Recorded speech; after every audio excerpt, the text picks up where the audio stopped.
I'm telling you this now, years after the world burned down and was rebuilt.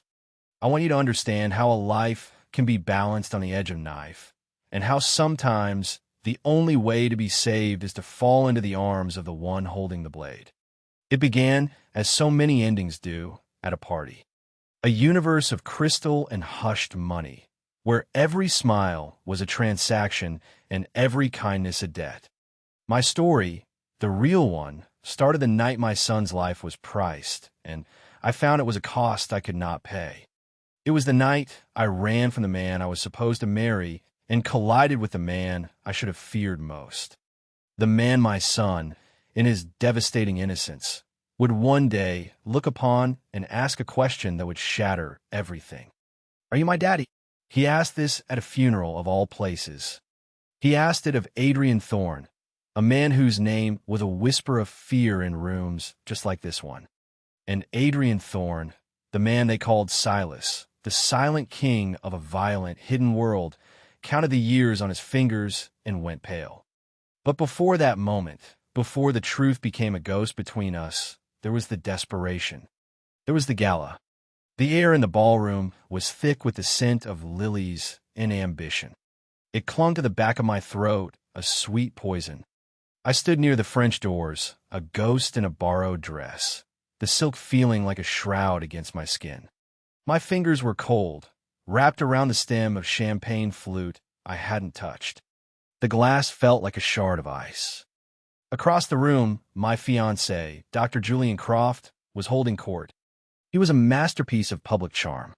His smile was bright, his posture impeccable, his hand gestures precise and reassuring. He was the city's most promising cardiac surgeon, a man who held lives in his hands and sculpted his reputation with the same sterile perfection.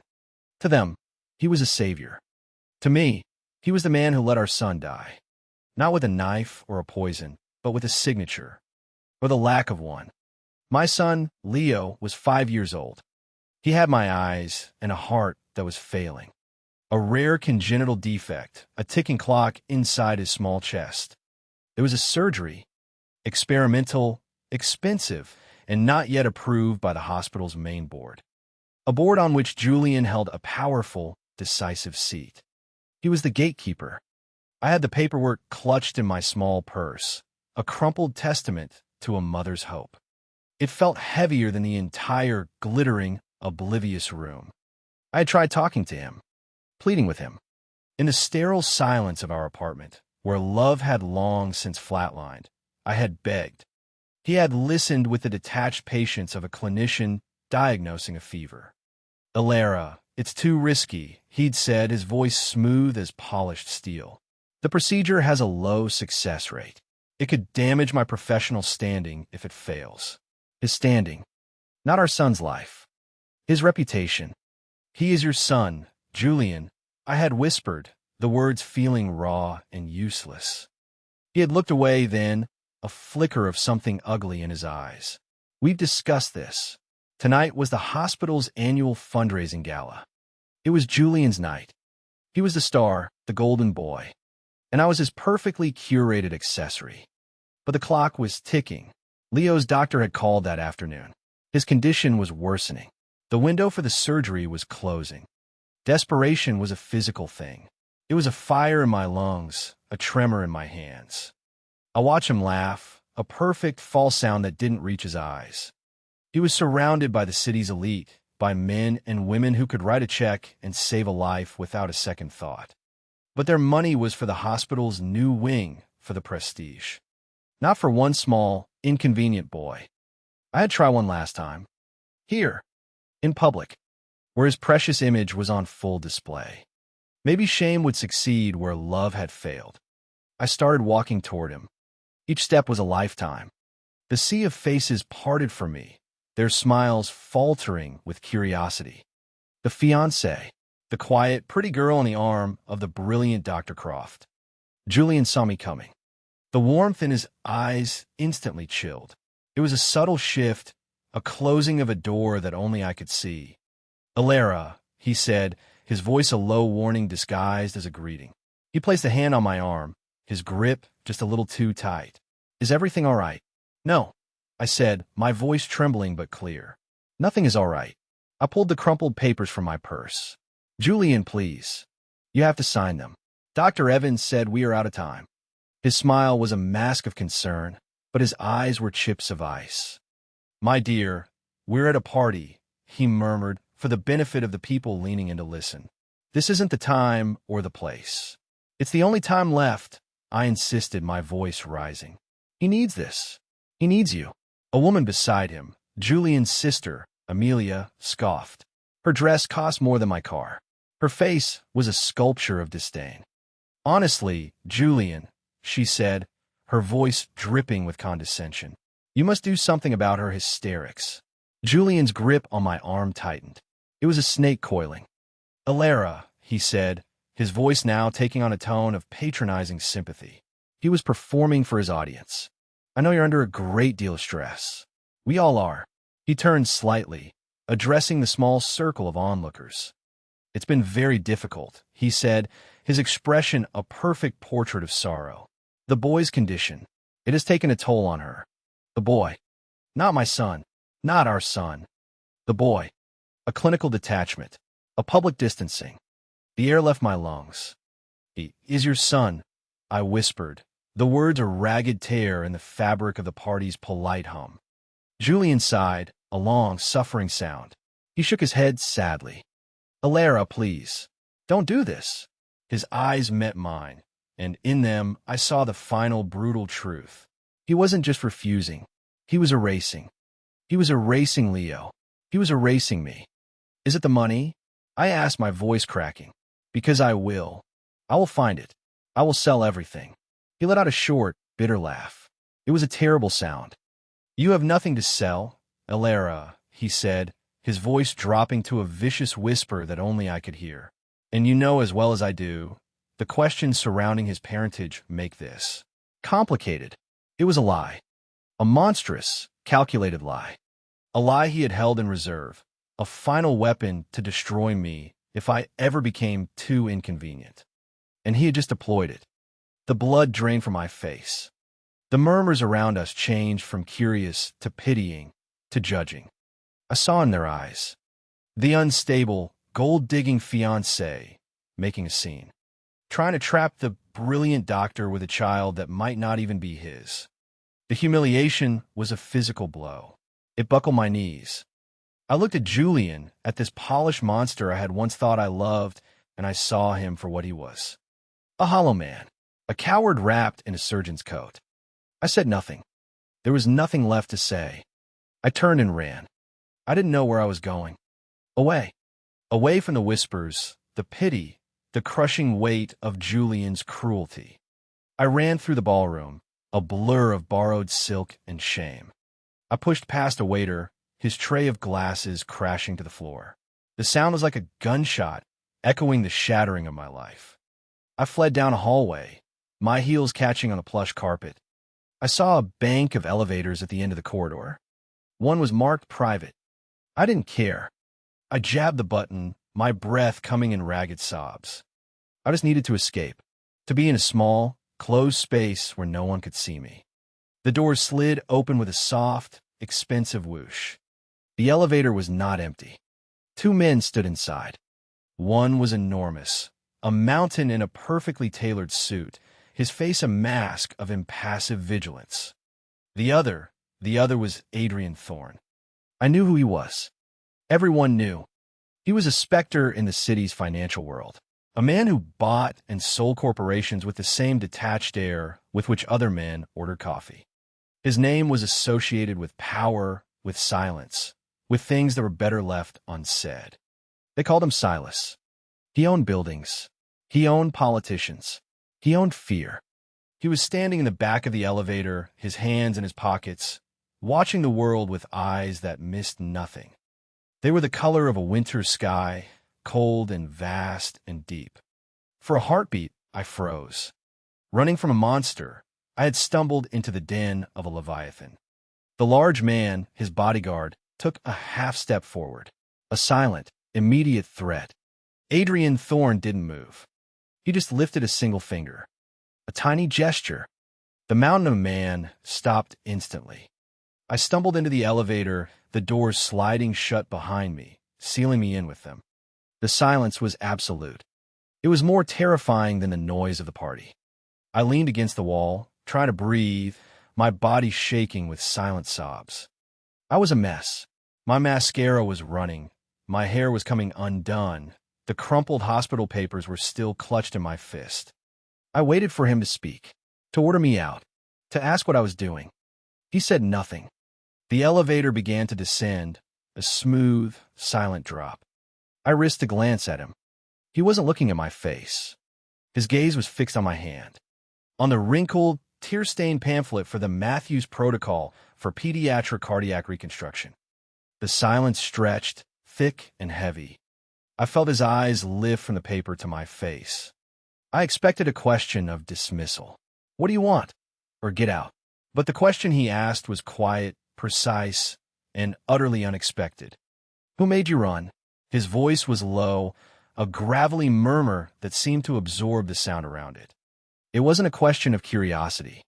It was a question of intent, like a hunter asking for the location of a target. I couldn't speak. The words were trapped behind the lump of grief in my throat. I just shook my head, pressing my lips together to stop a fresh wave of tears. The elevator chimed softly, arriving at the lobby. The doors slid open. Freedom. I moved to bolt, to run out into the night and disappear. Wait, he said. It wasn't a command. It was a statement of fact, as if the universe would simply pause because he had willed it. And I did. I waited. He took a step forward, out of the shadows at the back of the car. He was taller than I had realized. The aura of power coming off him was a palpable force, a physical pressure in the small space. He didn't look at me with pity. He didn't look at me with judgment.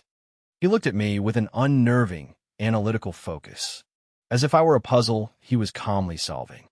That paper, he said, his gaze dropping to my hand again. It's for a child. It wasn't a question. My son, I managed to whisper.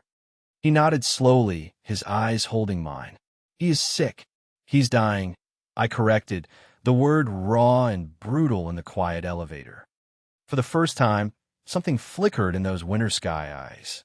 Not sympathy, something else. Recognition. The man upstairs, he stated, his voice flat. The one you ran from. He can help. He won't, I said, a bitter laugh escaping me. It's bad for his reputation. Adrian Thorne was silent for a long moment. He seemed to be processing this information, filing it away in some cold, dark cabinet in his mind. The surgeon, he said finally. Julian Croft. He knew his name. Of course, he did. I just nodded, feeling exposed and small. He looked past me, out into the empty lobby. A black town car was idling by the curb, as silent and imposing as its owner. Where's your son now? He asked. At the hospital, I choked out. St. Michael's. He looked at his bodyguard, the mountain named Marcus. A silent communication passed between them. A glance. A subtle nod. Then he looked back at me. Get in the car, he said. It was an order, wrapped in the quietest of tones. No, I said, instinct taking over. I can't. I don't know you. You know who I am, he replied, his voice devoid of arrogance. It was a simple fact. That's why I should say no. I shot back, a spark of defiance cutting through the despair. A ghost of a smile touched his lips. It was a cold, fleeting thing. Dr. Croft is letting your son die to protect his career, he said, his voice dropping lower. I'm offering you a ride to the hospital. He paused, his eyes searching mine. Your son is running out of time. You are wasting it by arguing with me. He was right. His logic was a cold, sharp blade that cut through my fear and pride. Every second I stood here was a second stolen from Leo. What do you want? I asked, my voice barely a whisper. I'm not a bang, miss. Ilara, I supplied numbly. Ilara Vance. I'm not a bank, Ilara, he continued smoothly. I don't deal in loans and interest. I am buying something. My heart froze. I knew what men like him bought. He saw the fear in my eyes. I'm buying time, he clarified, his voice sharp. Your son's time. The rest can be settled later. He turned and walked out of the elevator towards the car, not looking back to see if I was following. He didn't need to. He knew I would. He had offered me the one thing in the world I couldn't refuse: hope. And I knew, with a certainty that chilled me to the bone, that the price would be higher than I could ever imagine. But I followed him. I walked out of the elevator and into the cool night air, leaving the ghost of my old life behind in a glittering ballroom of lies. Marcus held the car door open for me. I slid into the leather seat, the interior smelling of old money and something else, something dangerous and clean, like ozone after a lightning strike. Adrian Thorne got in beside me. The door closed, encasing us in a bubble of profound silence. "St. Michael's," he said to Marcus, who was now in the driver's seat. The car pulled away from the curb with impossible smoothness. I sat rigidly, my hands clenched in my lap, the crumpled pamphlet a talisman against the man beside me. He didn't speak. He just stared out the window, the city lights sliding over the sharp planes of his face. He seemed carved from stone, a statue of quiet, brooding power. I felt like a bird trapped in a cage with a panther. The silence was unnerving. I wanted to fill it, to ask questions, but my throat was tight with fear. He spoke first. "This procedure," he said, still not looking at me. Why did he refuse? I swallowed. He said it was too risky, that if it failed, it would look bad for him. He's on the approvals board. So he is both the obstacle and the solution, Adrian murmured, more to himself than to me. He finally turned his head, his gray eyes pinning me in place. "And the lie he told you," he added, his voice soft, "about your son's parentage, was that for his reputation too?" The question was a scalpel, precise and deep. Tears pricked my eyes again. "Yes." He nodded, a flicker of something cold and hard in his expression. "Some men build empires. Others just build cages for the people they are supposed to protect." The observation was so astute, so perfectly aimed at the heart of my situation with Julian, that it stole my breath. He saw it. He saw the truth of it all in a way no one else had. We arrived at the hospital in a silence that felt different now, less threatening, more watchful. Marcus pulled up to the emergency entrance, but Adrian didn't move to get out. He pulled out a slim, dark phone. He dialed a number. "It's me," he said into the phone. The two words carried an absolute authority. "I have a situation at St. Michael's. A pediatric cardiac patient, Leo Vance. He needs the Matthews protocol. The board is obstructing." "Yes, Dr. Julian Croft." He listened for a moment, his face impassive. "Find out who on that board owes me a favor," he said, "or who has a secret they wouldn't want their wife to know. I want that surgery approved. And I want Dr. Evans, the boy's primary physician, put in charge. Not Croft." He listened again. "An hour," he said. "Get it done." He hung up. Just like that. He had moved mountains with a single phone call. He had wielded his dark power not for destruction, but for my son. I stared at him, a mixture of terror and awe swirling inside me. "Who are you?" I whispered. He turned to me, his expression unreadable. "I'm a man who gets things done." He opened his car door. "Let's go see your son." We walked into the hospital, Adrian Thorne and I, with his silent giant Marcus trailing behind us like a shadow. The sterile, anxious energy of the place washed over me. This was my world now. Beeping machines, the smell of antiseptic, the hushed, worried voices. Adrian moved through it like he owned it. Nurses and orderlies scattered out of his path. They saw the suit, the confidence, the sheer, intimidating presence of the man and his bodyguard, and they melted away. We reached the cardiac wing. I saw Dr. Evans, Leo's doctor, a kind man with tired eyes, speaking to a nurse. He saw me, and his face fell with pity. "Alara," he started. "I'm so sorry. I heard what happened at the gala. I tried to reason with the board, with Julian." Before he could finish, his hospital-issued pager beeped loudly. He glanced down at it, his eyebrows shooting up in surprise. "What in the world?" he muttered. He looked at the nurse. "They've called an emergency virtual board meeting. Effective immediately." Adrian Thorne, standing just behind my shoulder, said nothing. He simply watched. I went to Leo's room. He was sleeping, his small face pale against the white pillow. A tangle of wires connected him to the machines that were keeping him alive. My heart ached. Every beat of his was a gift, a miracle, and a terror. I sat by his bed, taking his small hand in mine. I didn't know Adrian had followed me in until I felt his presence in the doorway. He didn't enter the room fully. He just stood there, a dark, silent sentinel. He was watching Leo. His face was a mask, but his eyes held a strange, distant sorrow, a shadow of something I couldn't name. We stayed like that for what felt like an eternity. Me holding my son's hand. Him standing guard in the doorway. The quiet rhythm of the heart monitor was the only sound between us. It was the most comfort I had felt in years.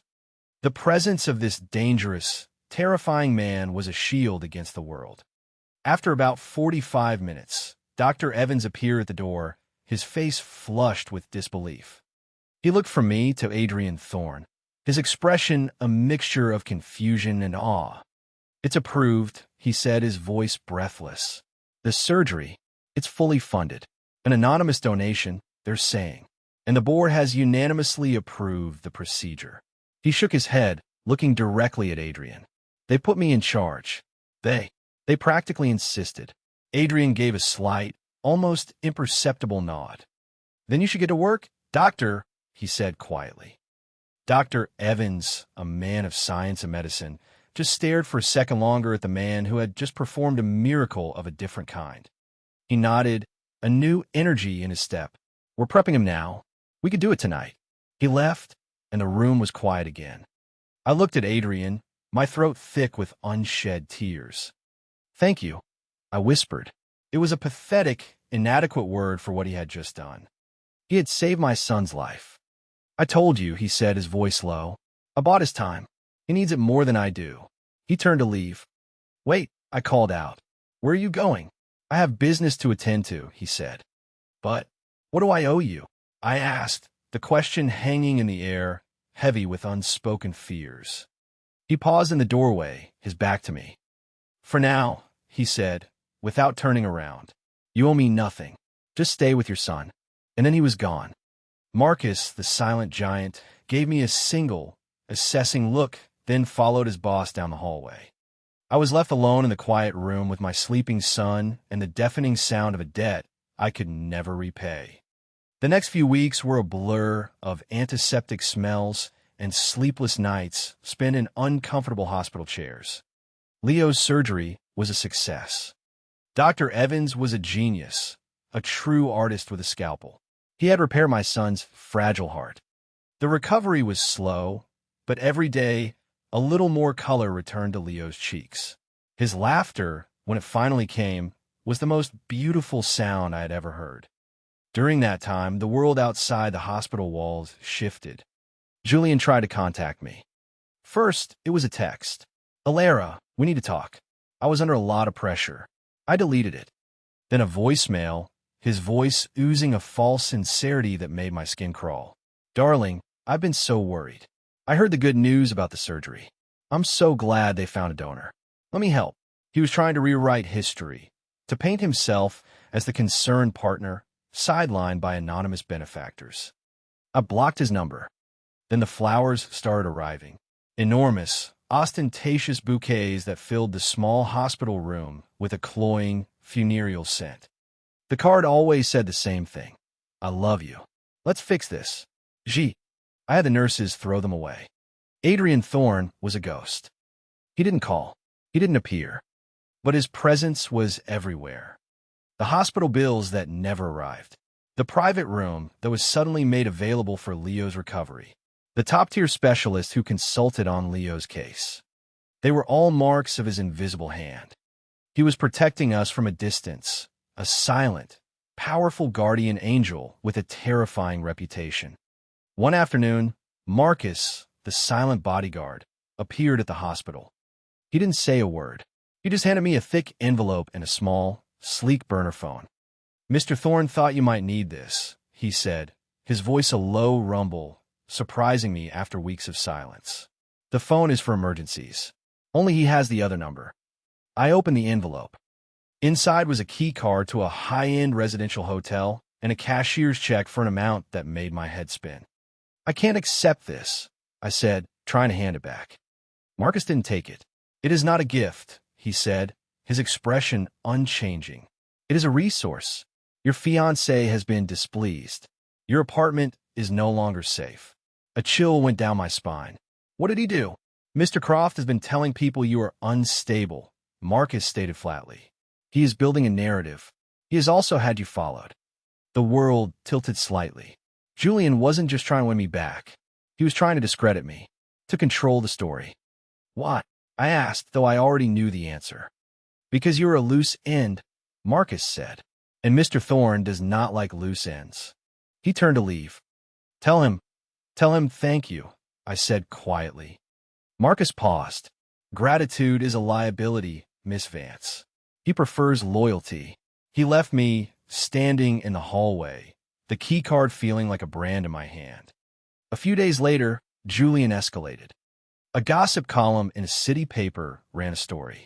An anonymous source, a friend of Dr. Croft, painted a picture of a brilliant surgeon burdened by a troubled, grasping fiancé. It hinted at mental instability, at financial desperation. It subtly resurrected the lie about Leo's parentage. It was a masterpiece of character assassination, and it had Julian's fingerprints all over it. His sister, Amelia, I was sure, had been the friend who spoke to the reporter. Her venom was all over the flowery, pitying language. I was shaking with rage as I read it on my phone. They were trying to bury me. Just then, the burner phone Marcus had given me rang. It was an unknown number. I answered, my hand trembling. "Hello." I read the paper. Adrian Thorne's voice. It was calm, cold, and utterly devoid of surprise. "He's trying to ruin me," I said, my voice thick with anger and fear. "He's trying to silence you," Adrian corrected. "There is a difference. Ruin is an outcome. Silence is a goal." "What do I do?" I asked, feeling helpless. "Nothing," he said. "You focus on your son. Let me handle Julian Croft." "Handle him how?" There was a pause. "Justice has many forms, Ilera. Some are delivered in a courtroom. Others are delivered in the dark." The threat was unmistakable and terrifying. But a part of me, a dark, wounded part, felt a savage sense of relief. Someone was finally fighting for me. It was during this strange, suspended time that Julian's grandmother died. A formal, grand funeral was announced. Julian, through his lawyer, sent a message. My attendance, with Leo, was expected. It was a power play, a command performance, to show the world that we were still a family, that the rumors were just rumors, to show me that he still had control. I wanted to refuse. I called Adrian on the burner phone. "He wants me to go to his grandmother's funeral," I told him, my voice tight. "He wants Leo there." "I know," Adrian said. "I don't want to go."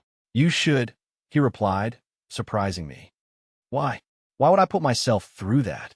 "Because men like Croft build their power in public," Adrian explained, his voice patient, like a teacher explaining a difficult concept. "Their weakness is also in public. You need to be seen. You need to show them you are not broken, and not alone." "I'm alone," I said. "No," he said, his voice dropping slightly. "You are not." There was a pause. "I will be there." "At the funeral?" I asked, shocked.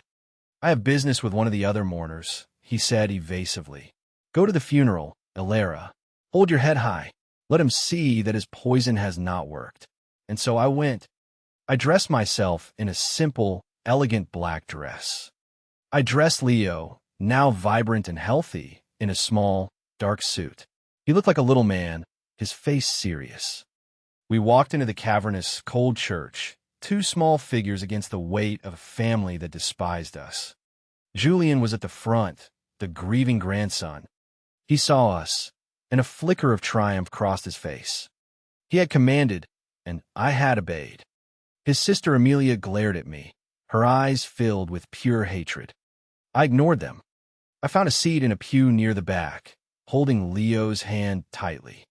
I scanned the crowd, looking for him, and then I saw him. Adrian Thorne was standing alone in a shadowed alcove near the side entrance. He was a study in stillness, his dark suit making him seem like a part of the shadows themselves. Marcus stood a few feet away, a silent monolith.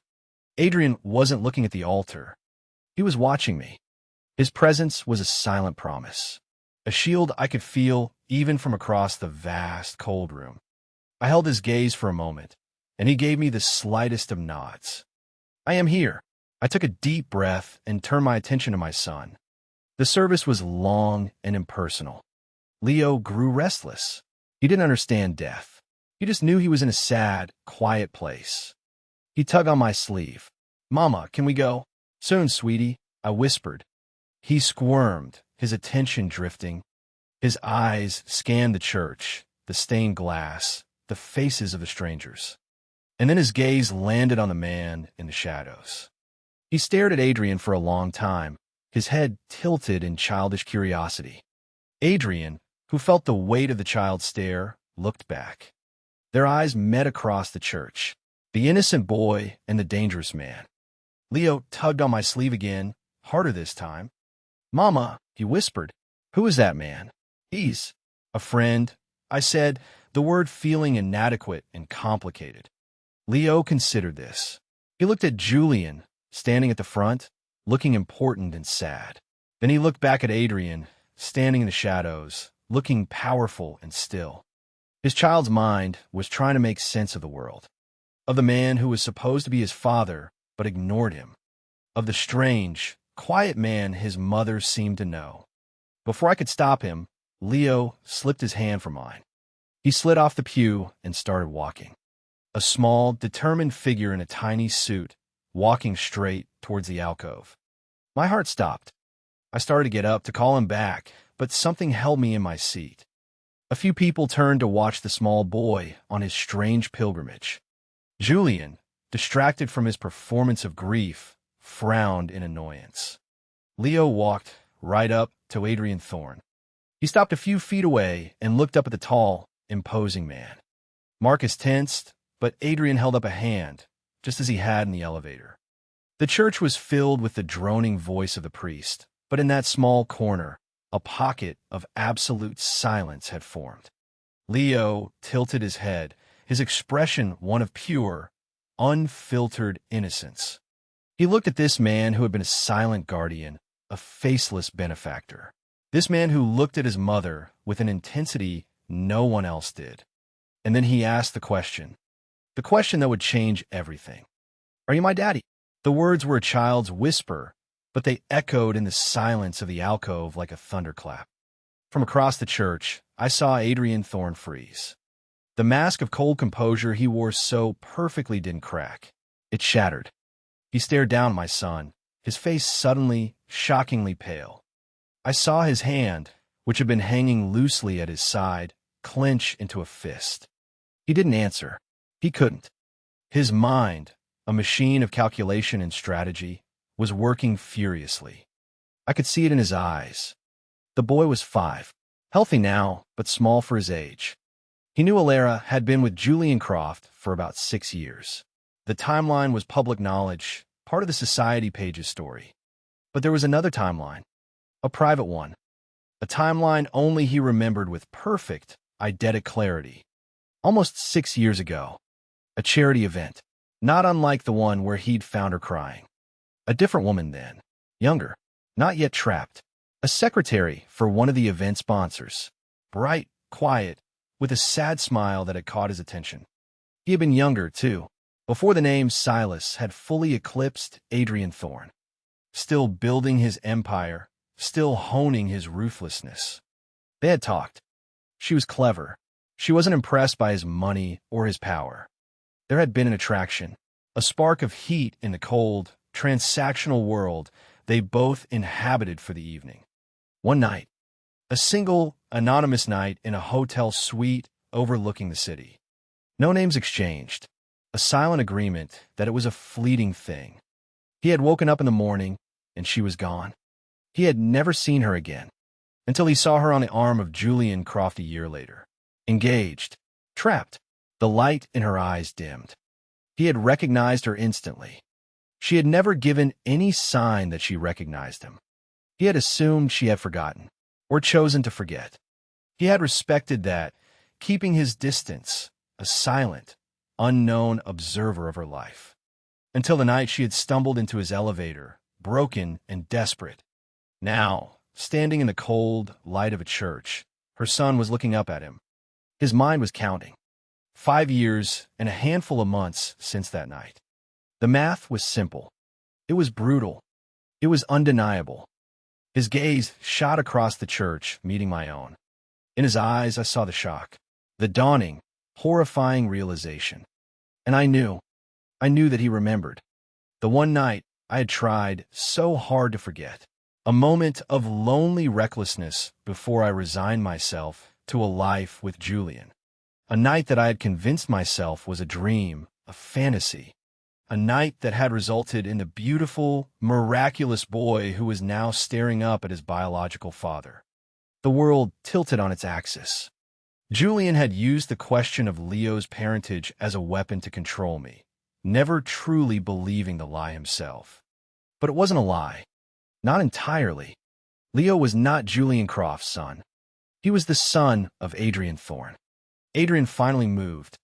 He knelt down, a slow, deliberate movement, until he was on eye level with Leo.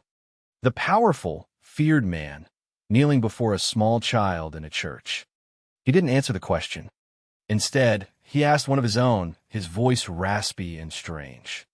"What is your name?" "Leo," my son said proudly. "Leo," Adrian repeated, the name a strange shape in his mouth.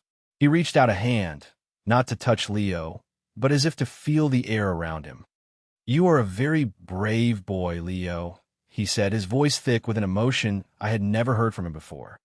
He looked at me again, his eyes a storm of questions, accusations, and a terrifying, nascent possessiveness. The funeral, the public, Julian, it all faded away. There was only the three of us, caught in a sudden, blinding spotlight of truth. The moment was broken by Julian. "Ilara," he hissed from the front pew, his face a mask of fury. "Control your child. Get him back here now." The spell was shattered. I stood up, my legs shaking, and walked towards them. Adrian stood as I approached, his face once again a cold, unreadable mask. But his eyes were still burning with a new, impossible knowledge.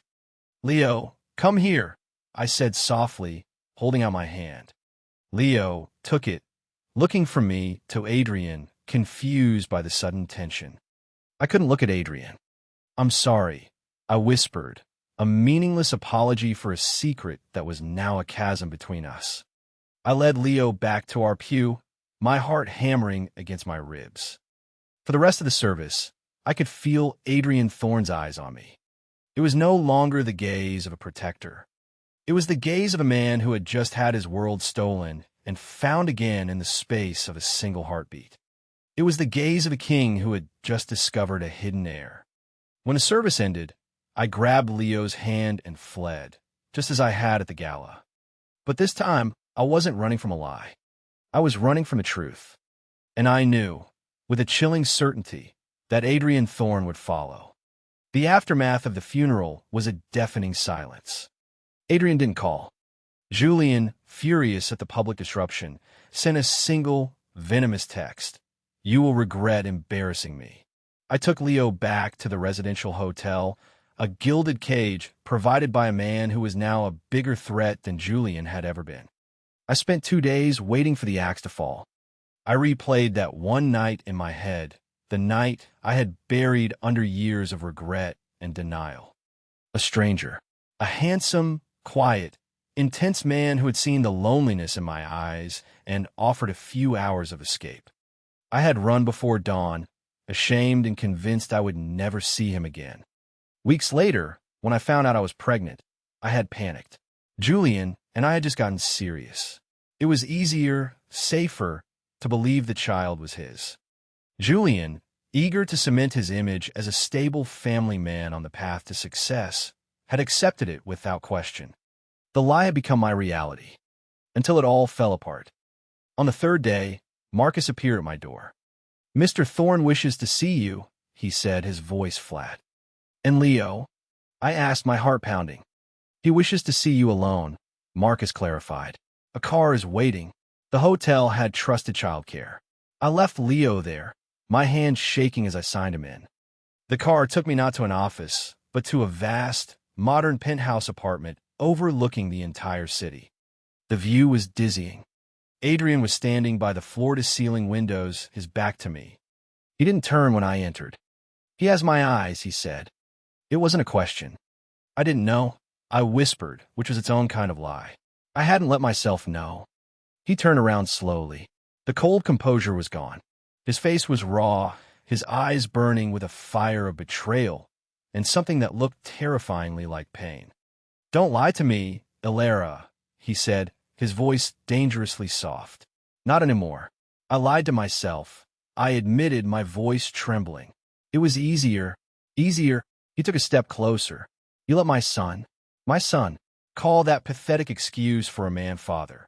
You let him be used as a pawn in that man's games. You let him get sick, and you begged for scraps from a man who would let him die." Each word was a blow. I didn't know what else to do. I cried, the tears finally coming. I was alone. I was scared. What was I supposed to do? Find a man whose name I didn't even know? A man I spent one night with. "You knew who I was," he countered, his voice rising. "You saw me a year later with Croft. You knew. I saw a man who was out of my world." I shot back. "A man who was powerful and dangerous. Did you want me to show up on your doorstep with a baby and a story you wouldn't have believed?" The fight went out of him as quickly as it had come. He ran a hand through his hair, a gesture of profound weariness. "Yes," he said, his voice dropping to a raw whisper. "I would have wanted that." He looked past me at the city sprawling below. "My entire life, I have built walls. I have curated my world to be one of order, of control. I have no family, no attachments. It is safer that way." He looked back at me, his eyes filled with a desolation that mirrored my own. "For 5 years, I had a son," he said, the words sounding like they were being torn from him. "And I never knew." The anger was gone. In its place was a vast, hollow grief. The silence between us was heavy with the weight of lost years. "What happens now?" I asked, my voice small. "Now," he said, his voice regaining a sliver of its usual steel, "we stop the threats. All of them." He walked over to a large desk on which a laptop was open. "Julian Croft is not just a cruel man," Adrian said. "He is a criminal. While you were at the hospital, I had Marcus do some research." He turned the laptop towards me. It was full of financial records, bank statements, offshore account details. "Julian has been embezzling from the hospital's research funds for years," Adrian explained. "Small amounts, carefully hidden. He used his position on the board to approve grants for projects, then siphoned off a percentage." My blood ran cold. The money he refused to spend on Leo's surgery. He had it. He just didn't want to spend his stolen money. It was a new level of monstrousness. "He is being honored in 2 weeks," Adrian continued, his voice flat and cold. "At the Physician of the Year Awards. The mayor will be there, the hospital board, everyone who matters in his world." He looked at me, his eyes dark with intent. "He humiliated you in public," he said. "He will be brought down in public." "How?" "You will be there," Adrian said. "You and I. And at the right moment, everyone in that room will see exactly who Dr. Julian Croft really is." It was a declaration of war. And he was putting me on the front line. "I can't," I said, shaking my head. "I can't face him again." "Yes, you can," he said, his voice softening just a fraction. He stepped closer, his presence overwhelming. "You are the woman who walked into a church full of enemies with her head held high. You are the woman who survived Julian Croft. You are my son's mother." He paused, his eyes searching mine. "You are stronger than you think." He reached out, his fingers gently brushing a tear from my cheek. The touch was electric. It was the first time he had touched me since that long-ago night. "I will not let him hurt you again," he vowed, his voice a low growl. "Or our son. Ever. Our son." The words hung in the air, a bond of steel forged between us. I looked at him, at this dangerous, complicated man who was my child's father. And for the first time, I didn't feel fear. I felt a terrifying, exhilarating flicker of hope. The night of the Physician of the Year awards was a replay of the gala, but this time the script was different. I was no longer a ghost in a borrowed dress. Adrian had sent a designer to the hotel. The dress they had created was a masterpiece of dark blue silk that fit me like a second skin. It was elegant, powerful, and unapologetic. There were diamonds in my throat, cold and brilliant. They felt like armor. When I was ready, Adrian was waiting for me in the hotel lobby. He was in a perfectly tailored tuxedo, a stark figure of black and white. He looked at me, and his icy composure melted for a fraction of a second. His eyes swept over me with an expression of raw, possessive approval. "You look beautiful," he said, his voice a low murmur.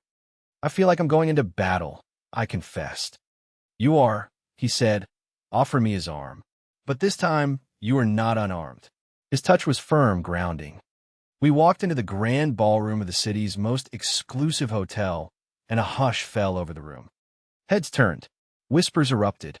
Adrian Thorne did not attend social events. And he certainly did not attend them with Alara Vance, the disgraced former fiancée of the man of the hour, on his arm. I saw Julian standing near the stage, surrounded by admirers. He saw us. His face went through a rapid series of emotions, confusion, then shock, then pure, undiluted rage. His sister Amelia, standing beside him, looked as if she had swallowed poison. We were not cowering. We were not hiding. We were a declaration. Adrian led us to a table front and center, a table that was clearly reserved for him. Marcus stood discreetly behind us, a silent mountain of a man surveying the room. Julian was forced to begin his speech. He stood at the podium, a portrait of success and humility. But his eyes kept flicking towards our table. He was rattled.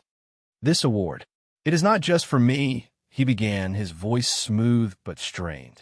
"It is for my team, for the hospital, and for the sacrifices we all make." He paused, his gaze landing on me.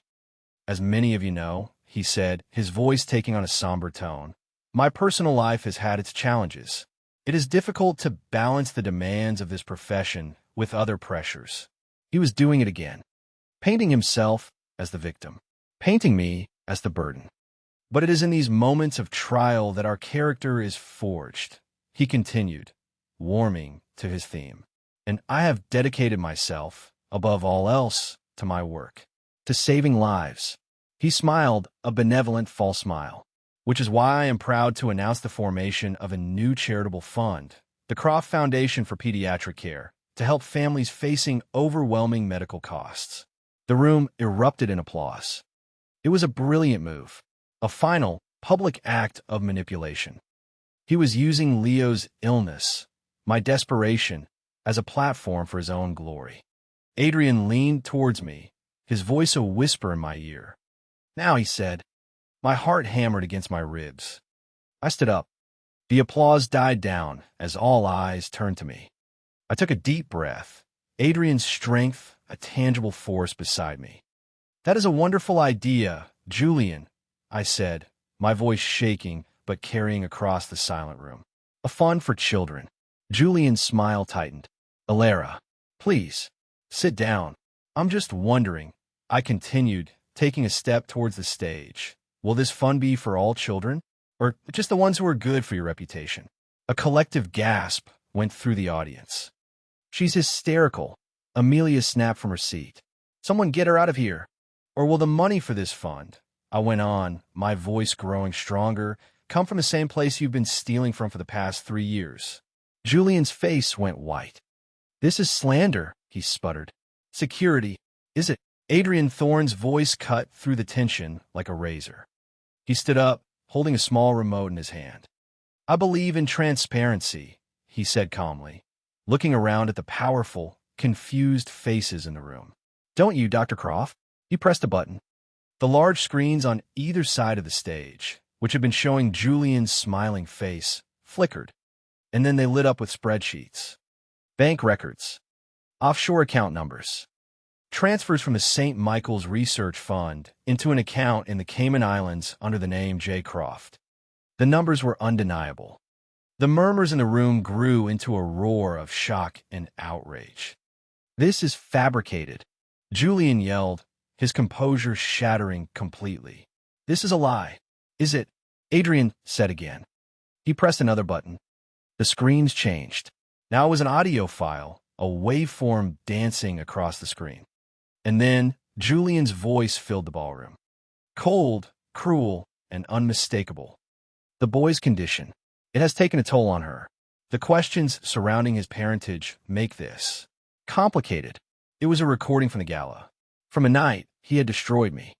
Then another recording played. A phone call Marcus had intercepted. Julian's voice speaking to his sister. "Of course the kid is mine, Amelia, but do you have any idea what that surgery would cost? It would wipe out half the offshore account. It's not worth it. We'll just say we did everything we could." The silence that followed was absolute. It was the silence of a man's world ending. Julian Croft stood on the stage, exposed. The polished monster, unmasked for all to see. His face crumpled.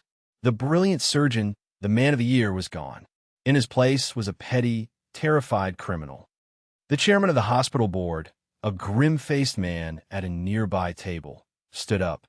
"Julian," he said, his voice shaking with fury, "you are finished."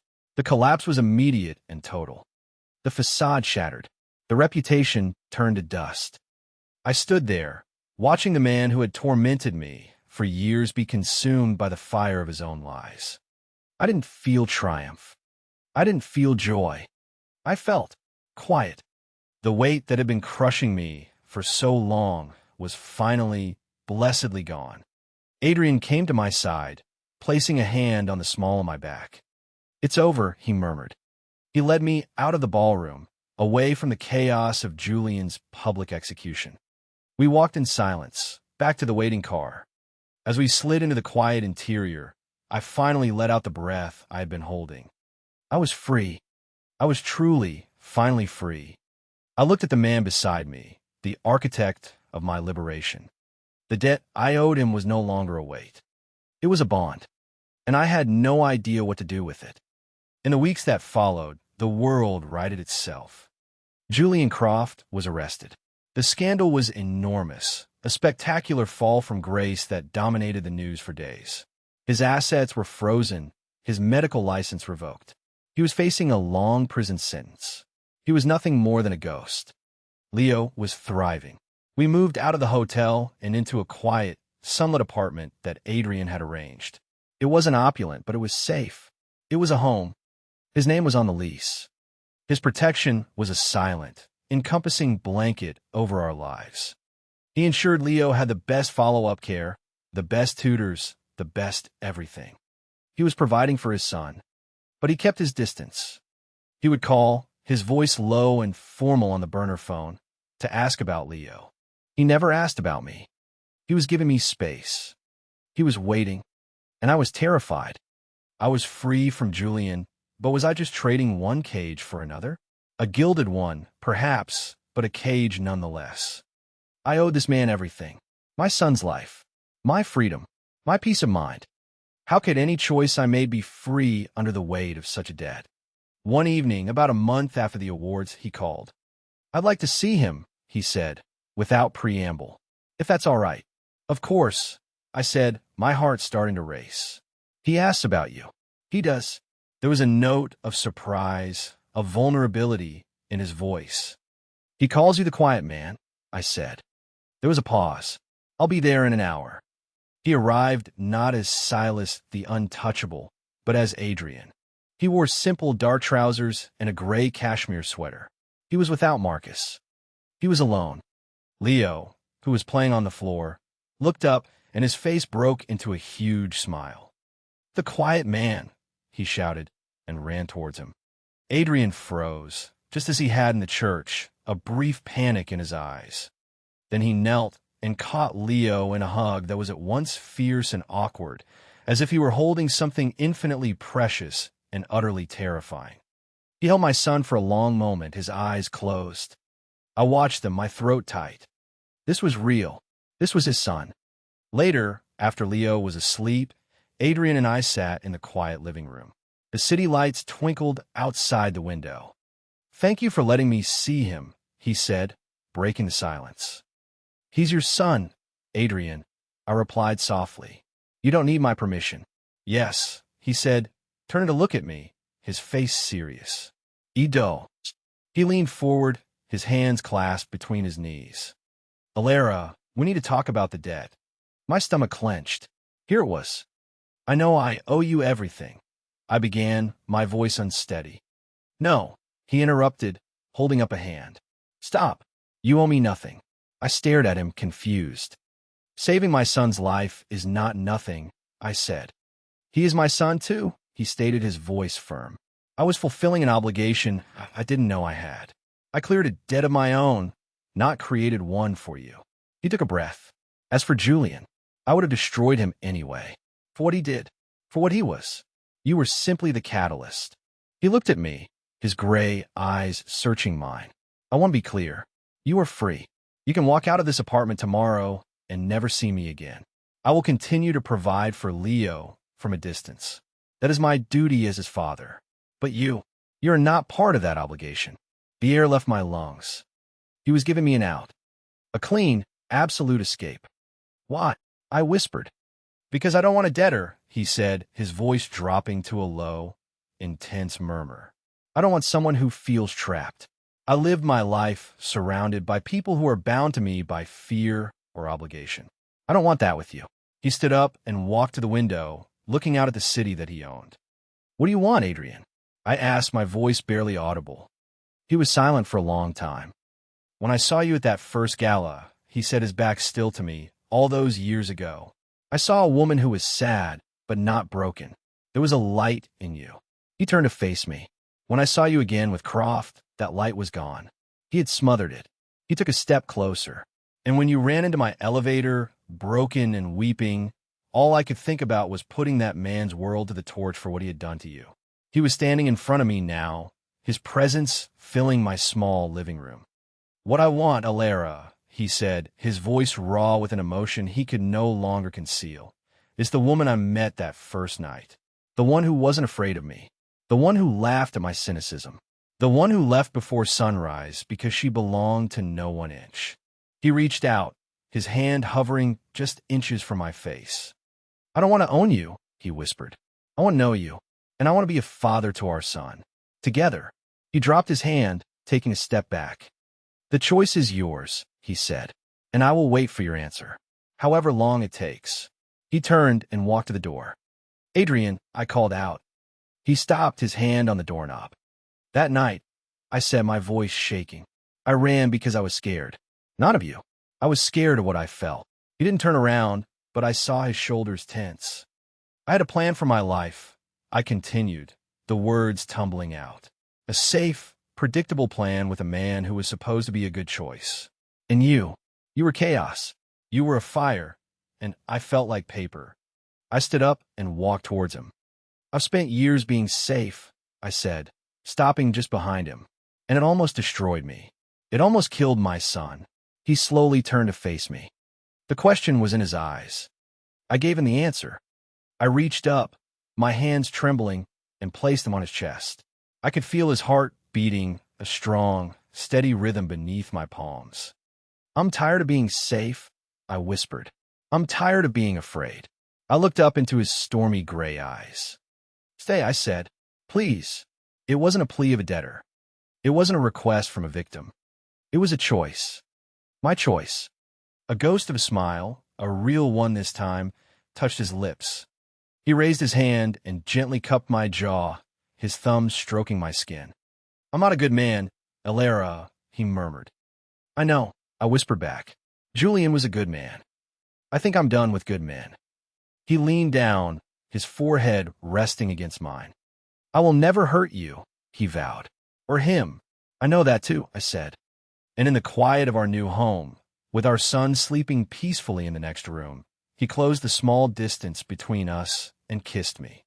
It wasn't a kiss of passion, not yet. It was a kiss of homecoming, a quiet, reverent acknowledgement of a path that had been lost and, against all odds, found again. And I, who had started this journey as a quiet survivor, finally felt like I was home. I'm telling you this now because it is important to know that strength isn't about never falling. It's about what you do when you are on the ground. Sometimes you find the courage to get up on your own, and sometimes a hand reaches down to help you. My hand came from the darkness, from a man the world feared. But his darkness was a shield, his power a sanctuary. Adrian Thorne never became a good man in the way the world understands it. He remained a force of nature, a king in his own brutal kingdom. But with me, and with Leo, he was just Adrian. He was a father who taught his son how to throw a baseball and how to be brave. He was a partner who listened to my fears and held me when I woke from nightmares. Our life was not a fairy tale. It was something far more real. It was a partnership forged in fire and truth, built on a foundation of mutual respect, not obligation. The night I ran from that gala, I thought I was running from an ending. In reality, I was running toward my beginning. I ran into the arms of the one man who saw me not as a possession to be owned or a victim to be pitted, but as a woman to be valued. A woman who was finally and completely free to choose. And I chose him. Every day I still do.